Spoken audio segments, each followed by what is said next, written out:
Tethered. Oh my god. Hi there. Hello. Hello. Here we are. Welcome to another episode of Hot Topic with Pickle and Bailey. I'm Bailey. I'm Pickle. It's great that you're back. Thank you for coming back. We love you. Thank you for listening to us. Thank you so much for listening. Thank you for caring, even. Thank you for Thank you. Okay. Hold on. We'll thank you for some things here in a minute.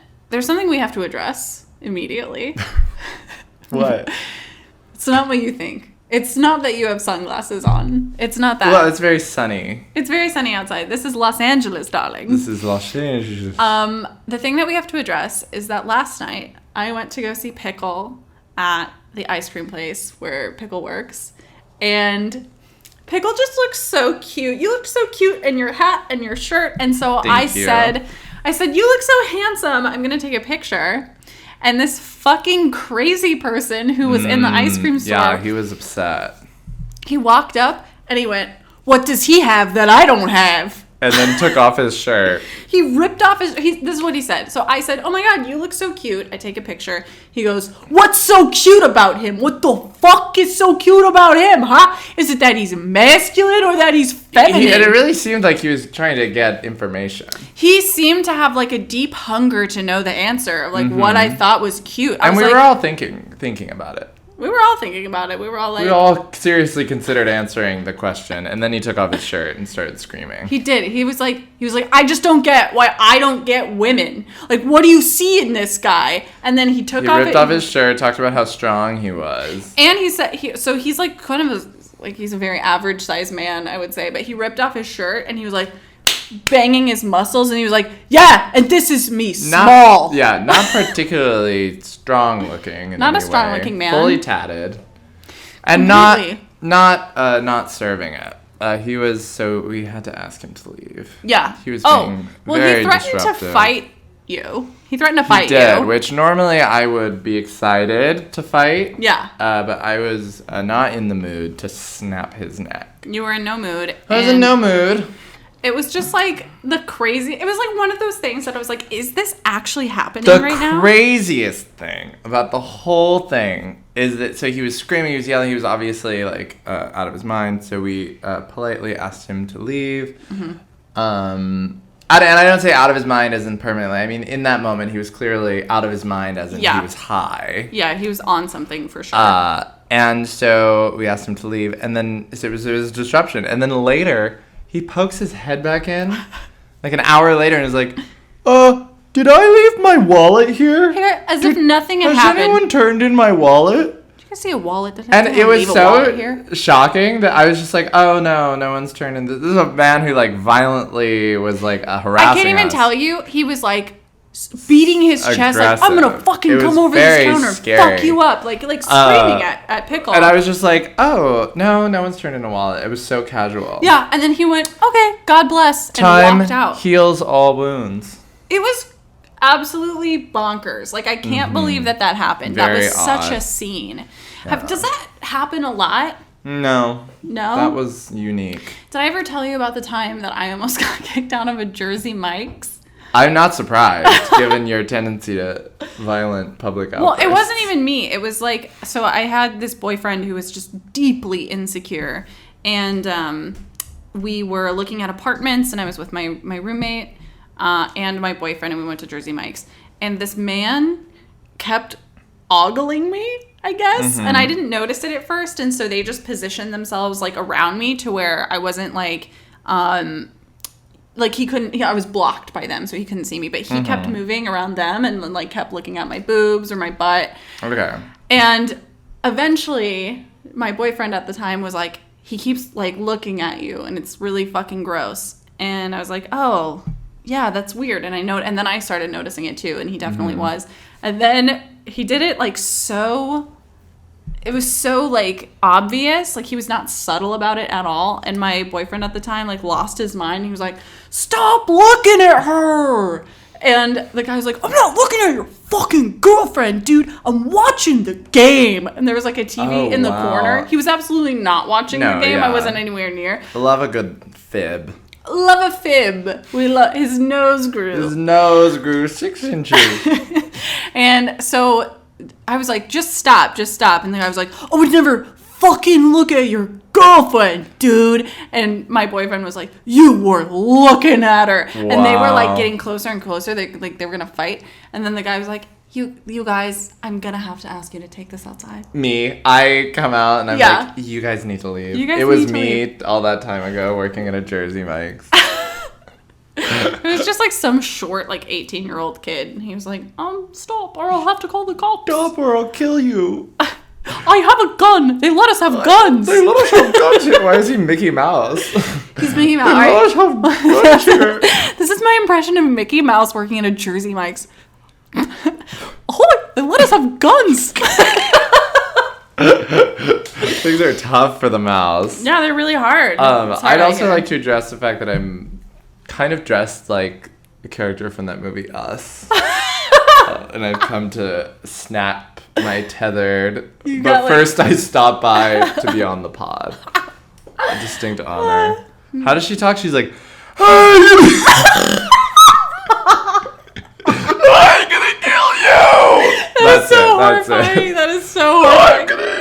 That is the most upsetting sound. If my tethered came up and was like, I would be like, you need to drop it. Hey, it's a little much. You're giving too much. It's a little much, sweetie. And this is entering camp territory. I'm not scared. I'm amused.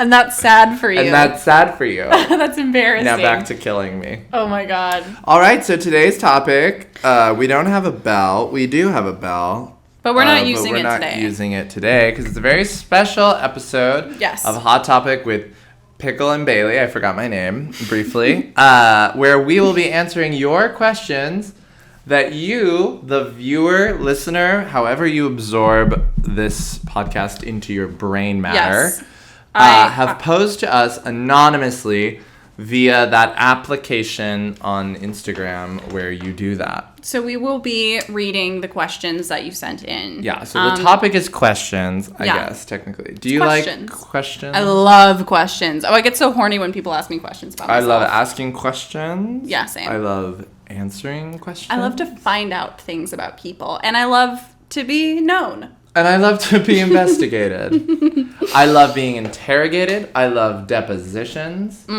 I love, what other times? Dates? I don't love first dates. What about, audits? Audits? I love to be audited. Love to be audited. I'm audited daily. Wow. The IRS. Okay, I'm so sorry. I have like a wedgie. Don't look at this. Oh, wow. Inappropriate on the pod. Okay. Sorry. Wedgie. Sorry, and also... For the viewers, you're welcome. You're very, very welcome. Okay. Okay, so the first question, anonymous question.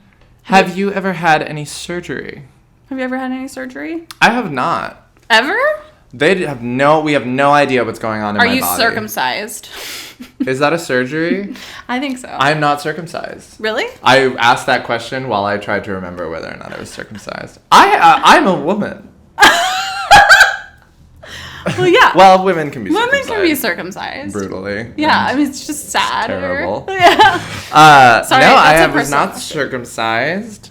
Hell yeah. And no doctor has opened me and looked inside. For all we know, it's just a bunch of gears and wires. Bells and whistles. Bells and whistles or little hamsters. Just foam just insulation. Pulleys. Yeah, it's just some foam and then rodents running the show. Oh my god. Just like...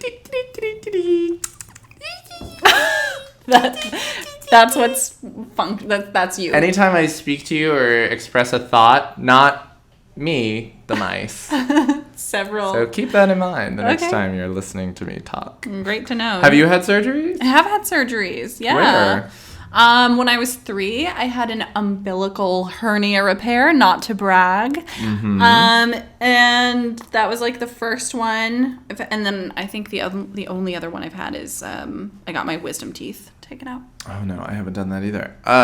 What constitutes a surgery? They put you under and they open you? Yes, I think so. Yeah, no, I've never gotten any of that. Except for my boob job. Titties? I just got titties. Yeah, but that doesn't count. But You're like, I was awake for that. But I was awake for that. And it was horrifying and painful, and they're detachable. Surgery is really frightening. Surgery, we shouldn't do it.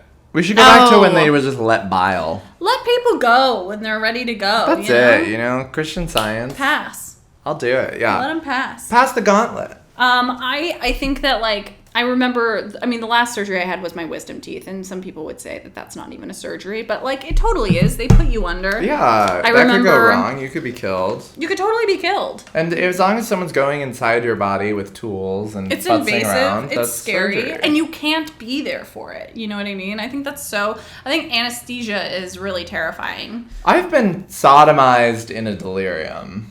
Okay, well, that's basically surgery.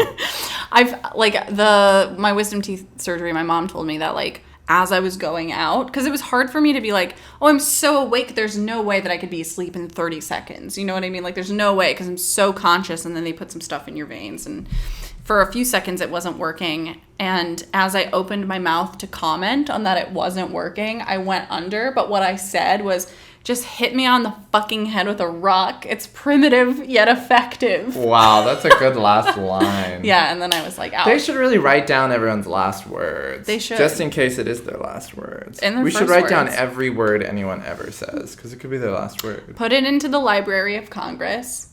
Bailey's Call last it a day. Words. Wrap it up. There you go. There it is. Okay. What is our next question? Our next question. Have you ever cried during a movie? Oh my gosh, yeah, I'm crying right now. What is the last movie that made you cry? I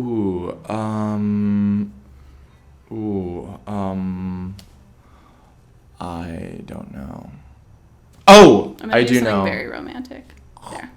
Darkest Hour, movie about Winston Churchill. That's okay. What I part watched made it you a cry? week ago. It's the last speech. It's the speech he makes when he's like talking about how they won't surrender.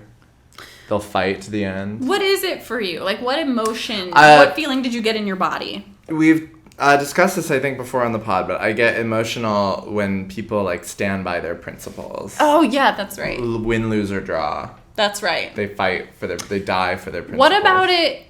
What about that does it for you? Just because it was beautifully written, and like it's Winston Churchill, so he's a wonderful orator, and the actor whose name I can't remember is it is Gary Oldman. Gary Oldman was fabulous, yeah, and it was just really good. He just like really he got you. It's convincing. It's not over the top. It's not like it's very believable, and it's very true and real. Yeah, and just something about the patriotism of that moment was significant to me, even though it's like, you know, Britain is I love that like oppressive monstrosity on the global stage. You know, that was a patriotic moment in their history, and they really, like, you know, if it hadn't been for Britain's resolve, that war would not have been won.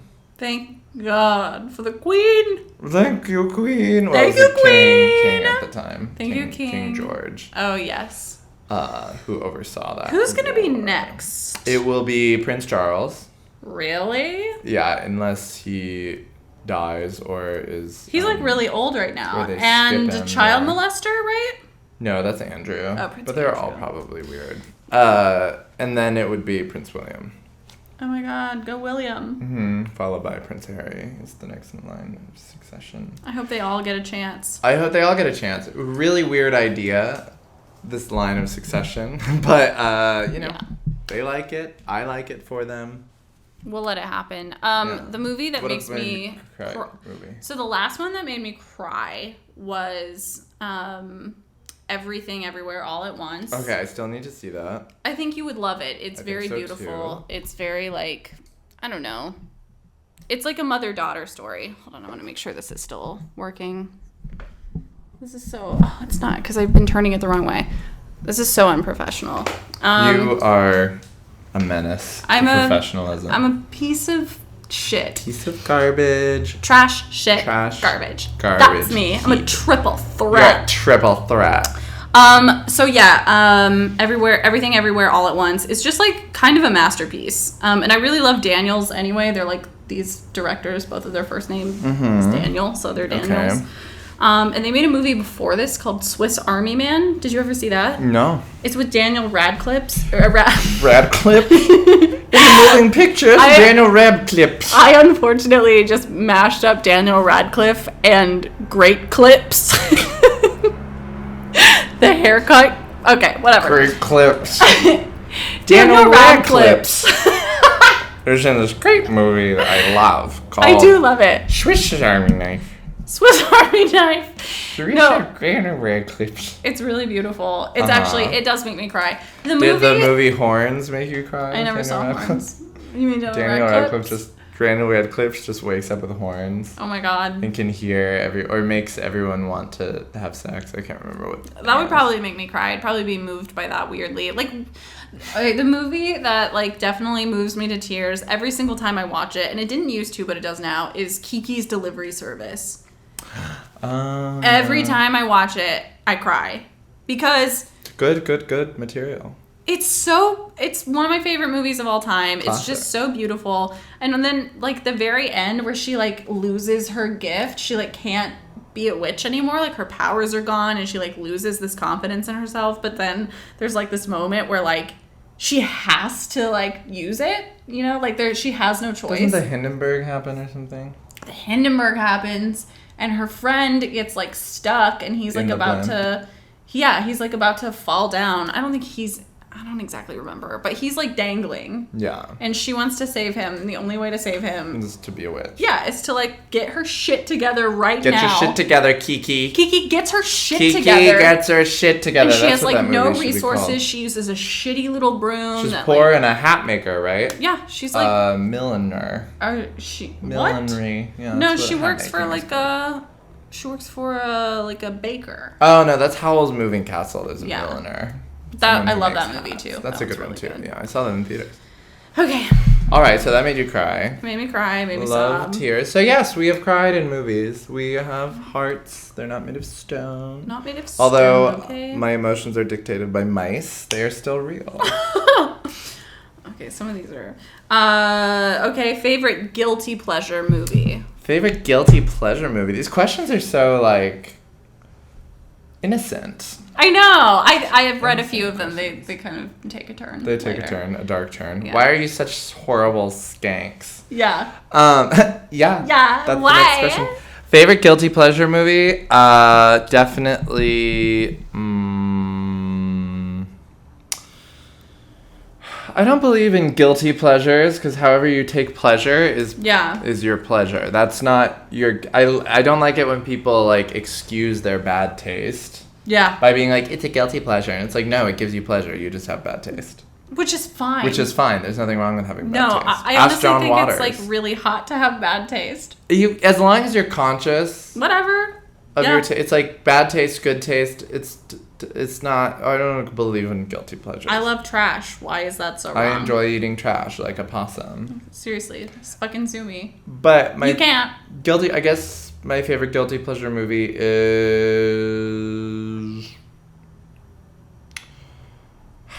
I'm watching Spider-Man right now. The original Spider-Man's. That's definitely a guilty pleasure movie. Yeah. They're awful, but wonderful. Tobey Maguire, top notch. Mary Jane, horrible woman. Yeah, I love that take. Really bad person. She's a piece of shit. Written by, like, on cardboard by cardboard. Not even a 3-dimensional woman, just a 2-dimensional drawing, etch a sketch of a woman. That's how we did it back then. I'm scared. I'm scared. Cold. I'm falling. Vulnerable. There's bricks everywhere. I'm incapable of literally avoiding the most avoidable dangers. She just shrieks and becomes this ball. Why is that hot to men? Completely. To straight men, when women are like, I need so much help. I don't know. Why do we have that? I'm so vulnerable. Because they're into dominating. That's like that's the gag. That's like the thing, the shtick. Like, I wanted... The typical shtick. It's gross. It's gross. It's terrible. And Mary Jane is, like, just defined by whatever man is in her life. Is always cheating. I goddamn love those movies, though. They're so good. Green Goblin. Oh, yeah. James Franco as Rich Boy with Grudge. And Tobey Maguire. Notorious Nightmare and Dream to me. Such a good Spider-Man. He really is. Did you see the last like Marvel Spider-Man movie? I saw the multiverse one. Wait. Into the Multiverse. Wait, is the Into animated the Spider-Verse? One? No. The animated Spider-Man movie is maybe one of my favorite movies of all time. And I need to watch it because people say that it's just like the best movie ever. It's fucking brilliant. It's like so. I Is that watched Marvel? it so many times. Yeah. Okay, wait, what was the one with Tom Holland and Andrew Garfield? I mean, that's Marvel too. Actually, I don't know. What is that movie called? Into the... That's Into the Spider-Verse. But then there's... Oh, that one is No Way Home? Maybe? No Way Home. Maybe, I don't know. I only watch like every other Marvel movie because honestly, I don't like them. Yeah, but I didn't see Andrew Garfield's or Tom Holland's Spider-Man. And I'm going to watch them. They're good. Because I've been I think watching they're all Spider-Man good. while I'm sewing, and it's just nice. Oh, that's fun. Yeah. That's what I love having something on in the background while you're doing something actually productive. Yeah, like skinning or flaying. So this is my guilty pleasure. It's not a movie, but I've been watching all of the seasons of Keeping Up with the Kardashians as I'm like working or when I like paint my little nudes. Do you feel like it's affecting your brain tissue? Yeah, I don't know that I'm better for it. I'm not gonna lie, but that you probably are. I do enjoy it. It is like very. Is it enjoyable? Do they get in fights? What's their deal? They constantly fight with each other. They are just like the most frivolous people, but they're also, I don't know, I find myself really empathizing with them a lot. And I'm like, you're sweet. You're a sweet You can person. empathize with anyone. Yeah. If you're an empath. How do you feel when people say that they're empaths? Unless you're like levitating things with your mind, I don't need your like title. Like if you're like a witch. Yeah. And you're like, oh, I'm an empath, so I can read people's minds. Yeah. A lot of self-described empaths, I'm like, I also know some self-described empaths who appear to act with no empathy. So when people say that they're empaths, I almost immediately take that as like a red flag. And I kind of think they're the opposite. You know what I mean? You know when people are like, I just like care about people so much. You know me. I just like give such a shit. I take on people's emotions. That makes me think the opposite about them. And that they want, like they're not very self-aware and they want to be that way, but they're not, you know? I'm sympathetic to... You're like, I'm a sympath. I'm a sympath. I have sympathy for everyone's failings. I'm just like chronically I don't know. Yeah, sometimes I'm very skeptical. I've just met... I'm like, whatever you want to say you are, that's great. I don't think that it's pertinent information. And I don't, usually when it's brought out, it's to excuse behaviors. Yeah. Well, I'm an empath, which is why I'm making you feel like shit. And I'm like, well, if you were an empath, you wouldn't be making me feel like shit. I just feel like empaths wouldn't say that. Exactly. You know what I mean? Just like how witches wouldn't... They wouldn't be like, I'm concerned just like, with material things. Yeah, they don't give a fuck. True witches are not concerned with, like, money. Because they're witches. I just feel like if you're truly something, you really don't need to say that you're that thing. Yeah, unless you're in a job be about interview. it. Don't talk about it. Walk it, sister. Don't talk and I do feel that, like, bringing up being an empath and, like, dominating a conversation by talking about how difficult it is to be just so empathetic is in itself not empathetic behavior. It actually is taking energy from other people. It's taking energy from other people, and it's like, the implication is always like, well, this is my thing, and it's not something that affects you. Yeah. Which is like the opposite of empathy, which seeks to connect people. Yeah, totally. And usually self-described empaths are bringing up being empaths to set themselves apart. Well, I kind of think it's like in the same way. Special and touched. You know when people say like, I'm a narcissist? I kind of don't think that they're narcissists. Like, it's the same thing. Like, if you can say that... a narcissist isn't aware of their narcissistic Exactly. tendencies. So if you're like, I'm such a narcissist, it's like, well, you're selfish, maybe, and you're like aware of that. You're a selfish monster, maybe. Yeah. I mean, you're literally trash and awful to be around, but I don't think you're a true narcissist. Okay. Yeah. Anyway, so that's our favorite Now that we've movies. shit on empaths. And we'll lose half our audience. Who are you trying to vote for in 2024? Who am I trying to vote for in 2024? Yeah, who are you voting for? Are we still going to be alive then? I don't know if democracy makes it to 2024. We're going to be dead by then. Yeah. So... God. I guess myself. I'll vote for I'm running. Is it too late to start a campaign? Not at all. Announcing here on the pod, Pickle for president. Pickle for prez. All the money will go to me. We'll restore the monarchy. And that'll you turn this country into a Russian a aristocracy. pre-Magna Carta sovereignty. Divine rule. Yeah. I'm the Messiah. I'm down. My word is law. I vote for this. The Queen has all the money. Queen Pickle. And we all have to have weird accents. I'm like, I am the queen of this place. I like that. Welcome to my palace. What accent do I have to have? You have to have like a Californian accent. Very heavy. Okay, so just like what I already sound like, basically? Yes. It will be a nightmare. It'll be a terror. I will be this. a monstrosity. And I like it ready. because I think the problems that we're facing now are going to seem so far away once we face the problems that I present. Yeah, that you present. You think you have it bad now. Yeah. You won't be worried about climate change when your house is on fire. Yeah, that's not going to be your first concern. That's not going to be your first concern when I'm hacking your family to bits. It'll be nice because you won't have to be concerned about and that's the what I'll greater campaign we. on. I'll be like, Pickle, perspective. You're not concerned about the greater we. You're concerned about you in this moment. My political strategy I'm coming and for you. my governance policy is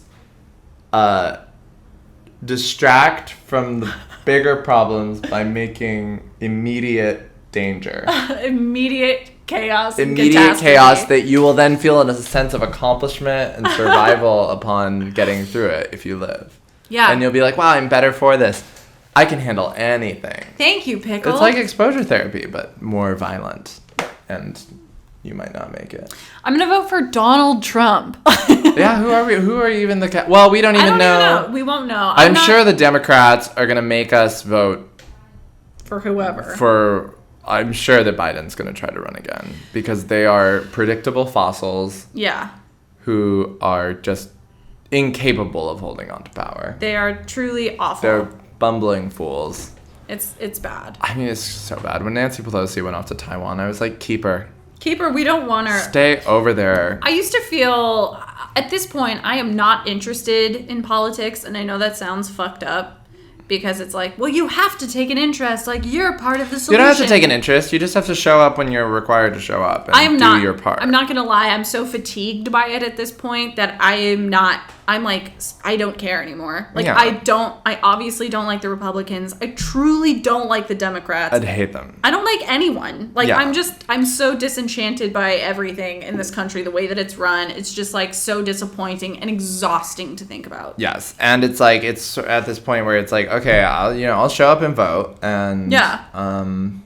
But if you think that you're, like, but I'm very excited about Gen Z. Not to be like, oh, we need to put the responsibility onto another generation. No, but they seem to, like, get it in a way that... Well, I feel that they'll be able to outsmart the boomers holding on to power better than we were able to. Yeah. We didn't have a strong... As a generation, I think that we didn't have a strong enough grasp on media. Yeah. And, like, controlling the narrative. And it's all they know. And it's really... They will be really virgins, unstoppable in that way. And they don't like sex anymore. They understand... Which helps. Yeah, they understand technology in a way that we don't. We have too much boomer blood in us. We can't... And we're so saddled by debt. Yeah. Yeah, we're all like... And our avocado toast. Oh. No, I'm not trying to generalize. I mean, but I think I don't think you're required to be interested in politics. I think you're just like required as long like at this point it's like do what you have to do. Yeah, I mean I'll vote, but I just like can't spend any energy on it because I am not interested in hearing from Nancy Pelosi. I'm not at all. And getting there, and it's so sick how they're even just the Democrats are politicizing abortion. And like the success in Kansas is just turning into okay, well now Nancy Pelosi is going to be texting everyone in Kentucky being like, abortion rights are on the ballot. I think I should have insider trading. She's so old. She's so much older. She's such a wretch. She's just a thief. She's truly awful. Okay. Anyway, let's talk about a new thing. Next question. Let's see. Someone said you should post more selfies. Thank you. We should post more selfies. Okay. That's so sweet. We'll post more selfies. Are you saying that we're hot? Do you like us? Do you like looking at us? Do you think we're like cute or whatever? Do you think we're attractive? Do you think like, I don't know, do you want to like text me or like, I don't know. That's me flirting. That's I don't know. Me flirting. I don't know, like whatever you think like. All right, more selfies. Okay. More feedback than a question. Here we go. How big of nerd? How big of nerd are you? 1 to 10. Are these robots asking us questions? Maybe. How big nerd you 10? How big of nerd are you? 1 to 10. How big nerd of you are 10? Follow hashtag money. I follow hashtag money. I wrote hashtag young and buying things. Are you a nerd? I am definitely a nerd. Yeah, me too. Definitely a nerd. But what constitutes a nerd? Because you can be a nerd about... You can be cool. Okay, what is a nerd? Because, like, you can be a nerd... Nerd changes so much, and you can be a nerd about something that's considered super cool. Yeah. Like, what do you nerd out on?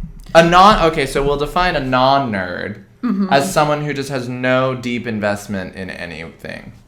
Yeah, totally. Because, like, nerds... You can be like a nerd about sports, you know, like a baseball nerd. Or and like you whatever. Just know, I think that nerd is like, you have I don't think of nerd as like, I wear glasses and I go to Comic-Con. Yeah. It's like, a nerd to me is anyone who has a very specific, deep knowledge that about a thing that in most company, other than other nerds, would not be interested in. Like, I'm a nerd about this thing. Deep the knowledge is. That's how weird. Like, I'm a nerd about like old musical theater. Yeah. For sure. Yeah. And like old books. Totally. Shakespeare. Things like that. Like, I can see people's eyes glaze over. But you love it. But I love it. I could talk about it for years. Yeah. Literally years. Yeah. And will. I feel like there's also like a type of like pop culture nerd, like the things that sort of like speak to you are escapist sort of like media, you know what I mean, like Lord of the Rings or Star Trek or like okay, so these books that I'm reading right now, I'm on my 3rd read through of them, and they're called, that is your nerd. Yeah, totally. Nerd behavior. And it's the Locked Tomb trilogy, and it's about lesbian necromancers in space, and it's just nerd. Like they make me laugh. They make me cry. Like, they're so good. Yeah, so I'm like a nerd about... Like, my first tattoo ever was was from The Hobbit. I have a tattoo from the graphic novel The Sandman on my thigh. And there are nerd imposters. Yeah, there are. Also wary of anyone who goes out of their way to be like, I'm a nerd. Yeah. Because anyone who just like wears the glasses. Cool.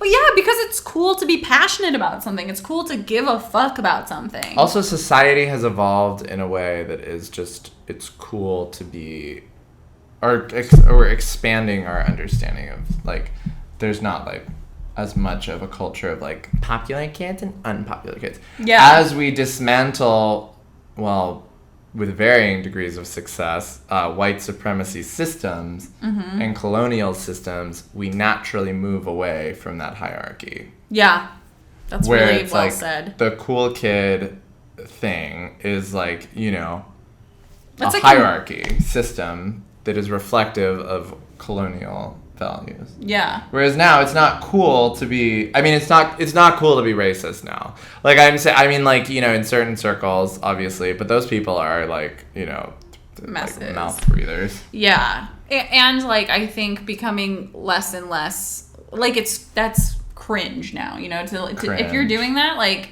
that is not a cool thing to do. That's not a good look. It's bad for optics. Like, it doesn't give you the status that it might have once given you to, like, appear, like, the machismo, like, powerful thing. That's not what anyone wants anymore. Which is not to say that we are past those systems. What we're No. saying is that it is not considered cool and in the zeitgeist to be a mean girl. Yeah. Or to be a mean person. Yeah. Or to be Not cruel. that it doesn't happen. Not that it fucking doesn't. It just happens all the time. But Yeah. also people are so delusional and on drugs that they're just like, I'm not mean. I'm so nice. Ooh, I'm so nice. A new question. But yeah, so we're nerds. Big nerds. For sure. What else are you? So I'm a nerd. Yeah.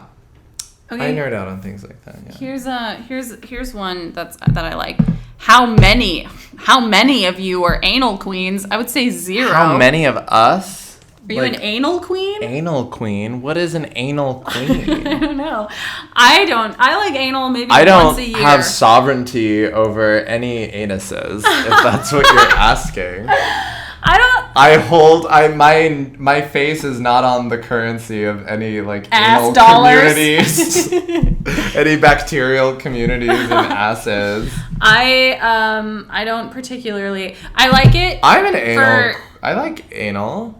I don't. That's like well, do my you like raison d'etre. But you don't like bottoming though, except for like in May. Once a year. Usually in May, I bottom. That's my favorite. That is my favorite pickle trivia. It always happens around that time. This year it was April. It did come late. Oh yeah. Usually it's March. It came late. It's usually April, May. Oh no, yeah. Sorry. It's usually around March. This year it came around April. It was in April. Yeah, I bottom like once a year, and it's always very nice. I'm not closed off to bottoming. I'm not like, oh, I'm done. Mm-hmm. But more and more as I get older, as I wither away, I'm more interested in pursuing what I enjoy as opposed to being like, well, I should be more versed, you know. Yeah. But I'm not closed off by it, but I do prefer the other, and I'm a little less like, I used to be a little self-conscious about being like, I thought that it was like a source of, I was like, oh, that's like what insecure people do. But now I'm like, bottom? No, like, be exclusively tops. Oh. I found it to be a little bit like of a red flag when someone was like, I only top. Top only. Top only. Yeah. But now I'm like, you know what? Like it's just a preference. But you know, hit me up in March or April.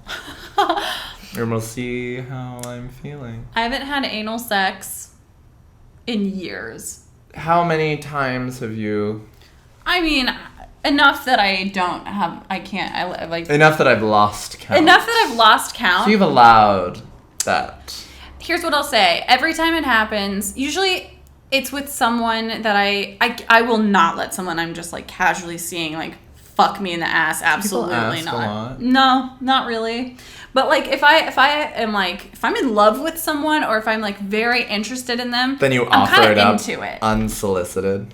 Sometimes I'll be like, put hey, it in me. Do you want that? Do you want it? Anal. I just like sometimes I like the novelty of it, but every time that it's happened, it's been with someone who I've like slept over with, and then that morning I wake up furious at them. It's painful. It's painful, and it's not like I'm actually mad at them. Just the feeling in my body is like repulse. You know, like ew, get away from me! Like how fucking dare you have done that? Interesting. How dare you have done that? How dare you have done that to me? How dare you? Okay, so we're kind of not. We're not anal queens. Yeah. But I participate in anal. Yeah, I think we're anal participants. We're anal poppers. Anal court jesters. Okay. What is your favorite inhalant weed doesn't count? Inhalant? And doesn't is spelled DOSMT. What? Doesn't count. Is that just anything that you inhale? I'm going to say oxygen. Oxygen. You heard it here first. It's good for you. Breathe it, bitch. I don't like doing... Breathe it. Just, like, I'm not into... Ooh, I got an email. Yeah, I don't inhale much. This is a really good question. Okay, what's the question? Have either of you ever had a crush on someone that you felt was obvious, but the other person was totally oblivious? All the time. I love this question. You feel like that happens to you all the time? Always. Really? Because I'm very subtle with having crushes on people. I am not subtle. It is very obvious when I have a crush on someone, I think. Except for girls. I don't know if it's obvious when I have a crush on girls. But I kind of flirt with everyone. Crush on you. I think everyone thinks I have a crush on them. Everyone thinks you have a crush on them. A lot of people go out on a limb for you, I've noticed, in the time of knowing you. A lot of people put themselves out there. People that I wouldn't expect to put themselves out there. Like who? Everyone. Every straight person I've ever seen you talk to. Well, I feel like it's because Even strangers. That guy at the ice cream place one time? Guy at the ice cream place that one time? The guy at the ice cream place last night? Oh, yeah. Always. But everyone has a crush on Bailey. I don't, frankly, see what they're seeing. Imagine. Everyone has, I think you give off that vibe because you're so friendly and so charming. Well, I think which will only serve you. It's a good thing, but sometimes people think I'm flirting with them when I am very much not flirting with them, at least in my mind. But that's kind of the way that I relate to people. And girl, that's the gig. That's the gig, babe. Seduction. So tell me about, like, do you feel like it's hard for you to say that you have a crush on someone, or like why are you subtle about it? I don't like to harbor crushes. Oh, you're uncomfortable with crushes. I dislike crushes, so when I get one, I literally try to crush it. Wow. By talking myself out of it, or going away from it. Yeah. I do not like to have them. I'm not interested. I'm very not looking for relationships right now, so like it doesn't. I'm like, so what's the end goal of this silly infatuation? Yeah. So I just kind of like repress it and push it down deeper until it kind of just implodes. And so people don't notice. In the dark crevasse of my soul. So yeah, I have a lot of pride. I struggle with pride. So, yeah. Me too. Yeah, I don't really let people in on that. I also love getting my fucking heart broken. I love being devastated. It's so fun. So okay. Fun. Someone asked, who taught you your most humbling lesson and what was it? Wow. That's a fucking great question. Humbling lesson. Man. I feel like these I kind of like stuff deep down because they're just so awful. Yeah, I've learned some humbling lessons. I will say what comes to mind is I studied abroad in Italy. On the countryside of Umbria. Do you know a little Italian? Can you give us a little Italian? Spaghetti. Wow. That's the only word I picked up. Pickle did not learn a thing. No, I did not pay attention to that language. Fixated on French. But, arrivederci. And so the workshop was with an actress named Estelle Parsons, who was in her 90s, still kicking. She won an Oscar for Bonnie and Clyde a long time ago. And she was our teacher. And she, one day, they were doing a scene. We were in this field in Italy. The countryside, just beautiful. Like, wind was blowing. This woman was up there doing a monologue from Electra, like the Greek tragedy. Wow. And, like, there were these two actors just, like, got up behind her it wasn't an acting class. It was, like, a theatrical. It wasn't like, this is an acting class. Yeah. It was just kind of, like, theatrical stuff. It was interdisciplinary. So these two actors were just standing behind her. They were supposed to be, like, guards, palace guards. And they were just standing there, and then after she finished this, like, rousing, intense speech, Estelle just kind of was looking at them, and then she turned to us. She's tiny. She's very small. She was like, "So, what did you think of the guards?" And we were like, and the group was kind of like, it was really nice of them to, like, get up and stand and, like, you know, be in the scene. Like, you know, they didn't have to do that. It wasn't a lot of attention. And she was like, "They were fucking lucky for the opportunity." Oh my God. Is this how she sounded? Yes. It was terrifying. And she went in on these two actors. And she was like, "If you're up there, that's it. I don't care if you're not doing anything. You are fucking lucky to be up there. Anytime someone watches you, you're fucking lucky for the opportunity." And it was intense. Whoa. And it was very humbling. And I think about that a lot. What about that Where was it's like- humbling? Because it was like, it reminds me that like anytime that I'm up there or doing something that I don't necessarily want to do, That's your privilege. it's my privilege and my honor to stand before people, like audiences. Like I don't blame the audience ever because it's like it's my privilege and my honor. Damn, that's actually kind of cool that she pointed that out to you guys. It was so intense. That poor woman too, like learned all those lines and like just didn't get any feedback. Yeah. Just completely ignored her. Damn. Just completely. You're fucking lucky. You're fucking lucky for the opportunity. She was amazing. And she sounds so, like, brash. It was so brash and so cool. There were so many weird things that we did. Like, she was always like, you don't ever have to tell your actors anything. You just sit there in silence and one of them will start talking, probably Joe. Talking of me, Pickle, my legal name is Joe. It's so funny. Oh my god. What about you? What's a humbling lesson you learned?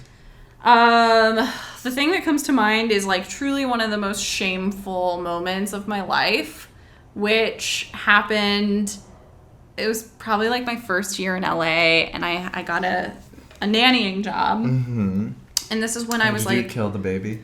No, thank God. But I did do something that was very traumatizing to him. Exciting. And like that he talks about to this day. And this is like when I was probably 22 and I like was new in LA and I was like newly had like this freedom and I was just like trying drugs and like just doing anything I wanted to do really. And so I had this nannying job and it started around like 2:30 p.m. I would go pick this boy up from kindergarten. And take him home and hang out with him. And that was like kind of the job. Yeah. So it was the day before had been my birthday. And happy birthday. Thanks. And so I must have been 23 when this happened. I had stayed up the night before. I was completely wasted, like very drunk, on Molly and on cocaine. And so I just like did a bunch of like really... It was too much for my body. And so when I woke up the next day, it was 5 p.m. and I didn't pick him up from kindergarten. I woke up to, my phone was dead. I woke up to truly like 50 missed calls, so many text messages. It's awful. From his mom, from the school, like I just didn't go get him. Like I just left a baby at kindergarten and he didn't get picked up.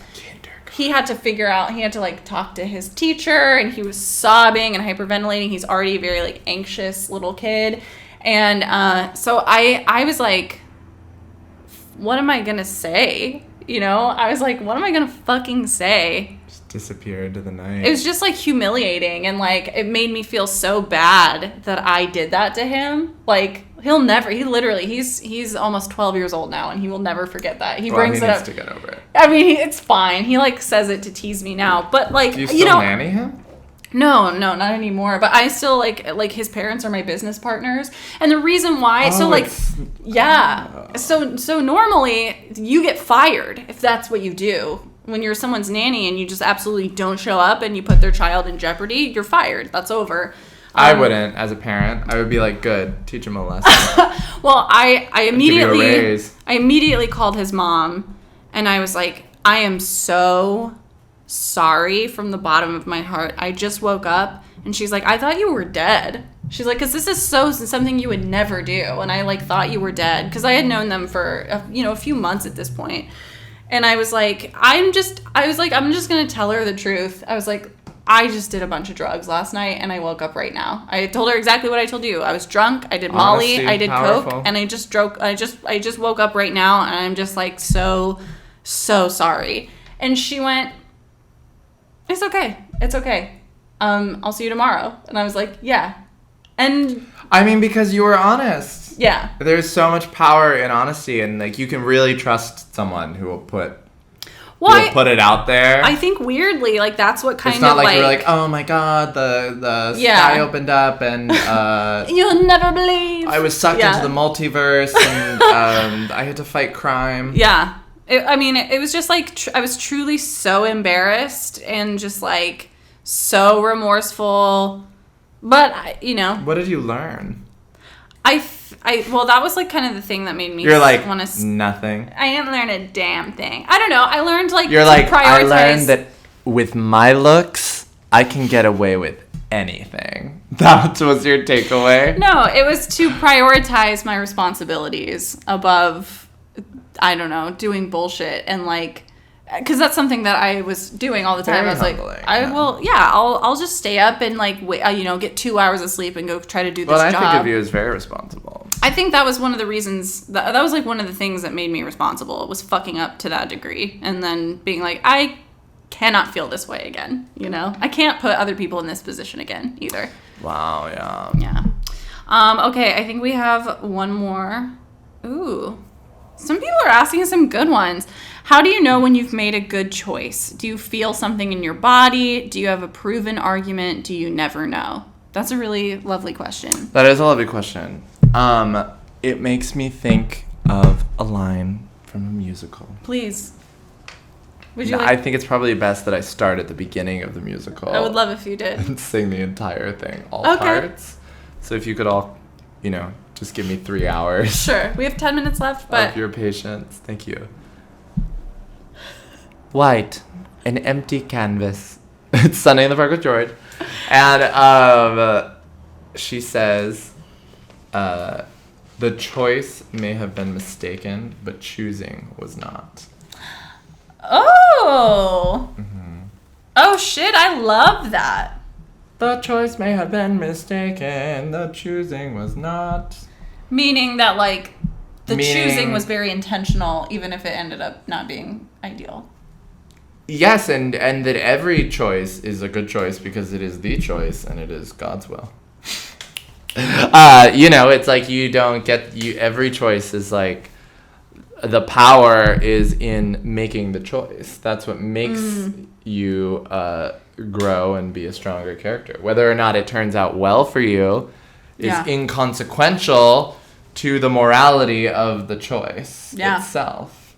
It's like there's this Robert Frost poem that I can't remember the name of or any of the lines.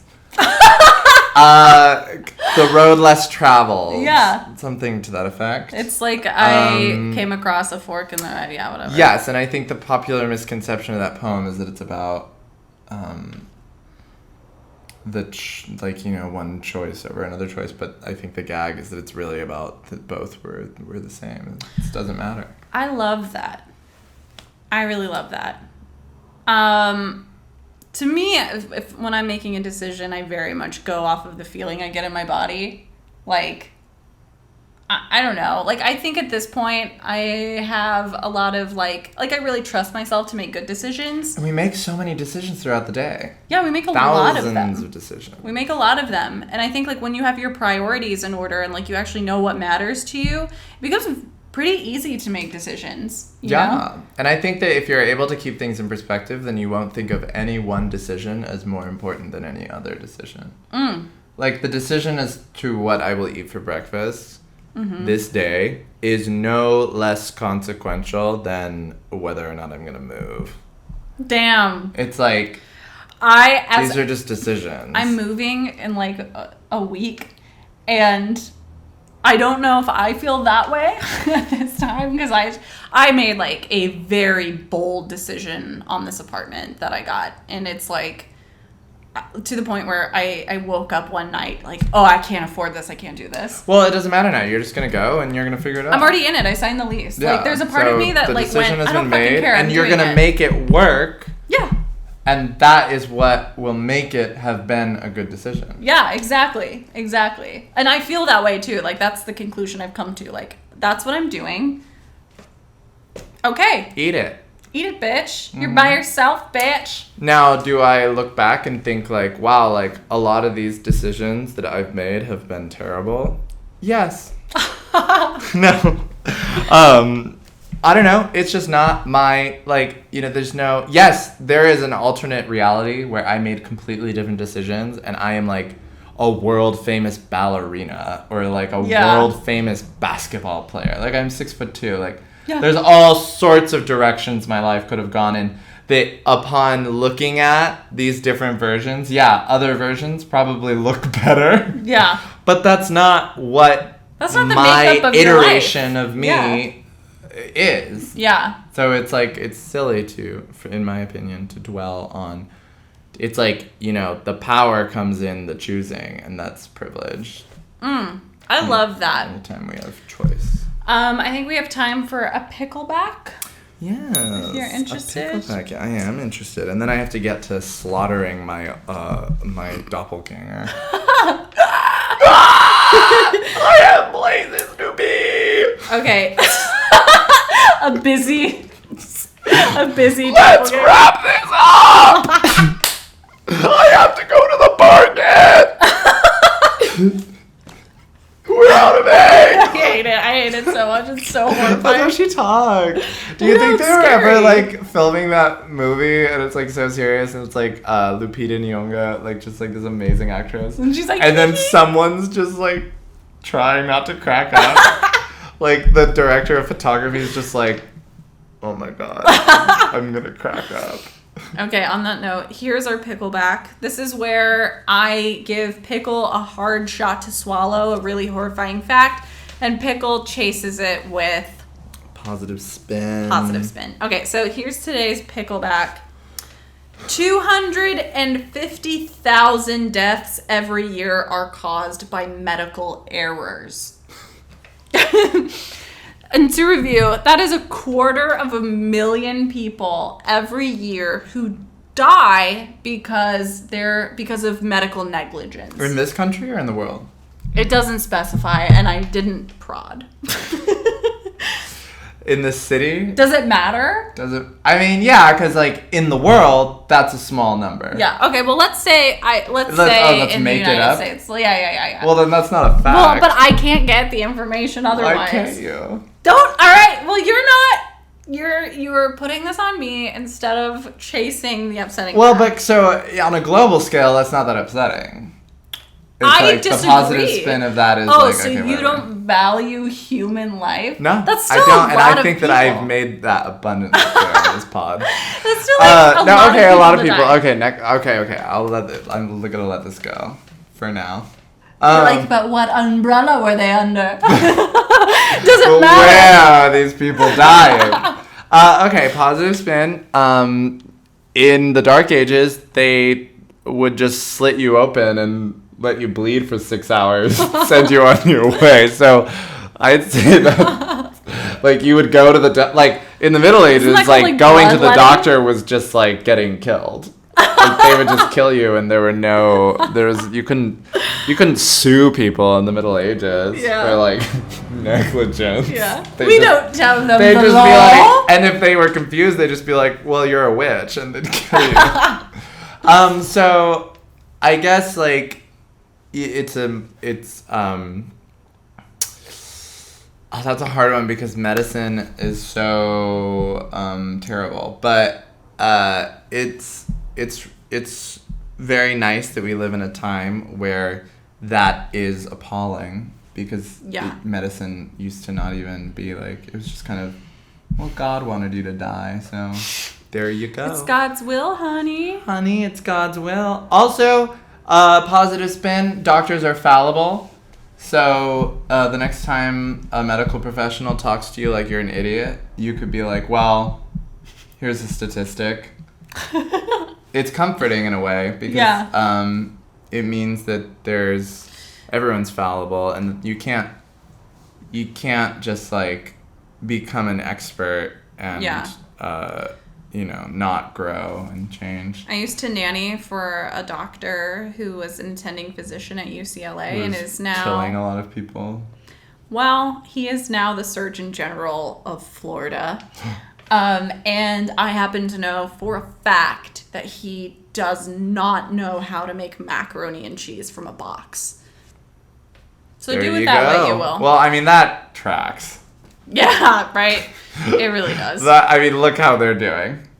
Literally. I would believe that. I would believe if you told me that the Surgeon General of Florida was a pigeon in a conference room. I would believe it. Okay. Who's the poet laureate of Of Florida? That's what I want to know. I'm the poet laureate of Florida. It's an alligator. It's literally just like it's an enlightened alligator. It's a Snapple cap. It says like be calm. Yeah, be calm it's a and carry fortune on. cookie. Okay. Any last thoughts? Oh, I want to give I want to do a listener spotlight. I do want to do a quick listener spotlight. Okay. You think any of our listeners deserve that? I do. Just one. We haven't gotten one gift. Yeah, no one's. I honestly haven't even checked for like ratings or anything. So if you please rate us 5 stars, we'll read it on the podcast. We will read it. We promise. No matter what it says. I do want to highlight a listener, George Barber. George Barber. Thank you, George Barber. Thank you, George Barber. George Barber. Who is that person? He is just one of the most wonderful human beings to ever live. He lives in New Hampshire now, but he used to live actually like really close to your apartment. Now, my current apartment, where we are now? Yes, where we are now. Okay, well now George Barber knows where I live. He's great. I'm single George. He's married, but he's a fantastic I'm person. single George. So he's a fantastic listener and so he's best. He's best. George, you're best. Okay, what did he do that merited this? I had a phone call with him earlier, and he was like, "By the way, this is crazy, but I listen to your podcast, and I really love it." And I was like, "Oh, George Barber, I love that. Thank you, George. It's really sweet. You're fabulous. Is he great. Cute? He's the cutest. He's as cute as a button. I love him. What are you staring at me like that for? I'm trying to think of how seriously I want to take George Barber as a possible future spouse. Oh, you'd be so lucky. I would be so lucky. George, you know where I am. Near where you used to live. So does he have children? No. Get on it, George. We need more people like you in the world.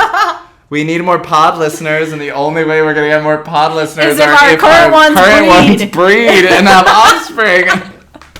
Thank you so much for joining us. This has been a very special question theme. This is fun. I think we should do this more often. I think we should too. Okay. We'll be back next week with another fabulous theme, pulling topics. No topics today, but we answered your stupid questions.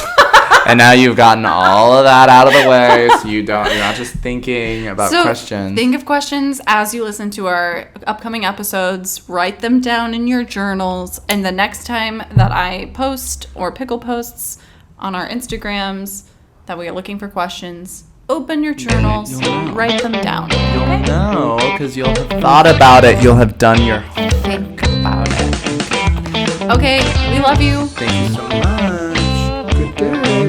Good day. I'm insecure. Oh, that's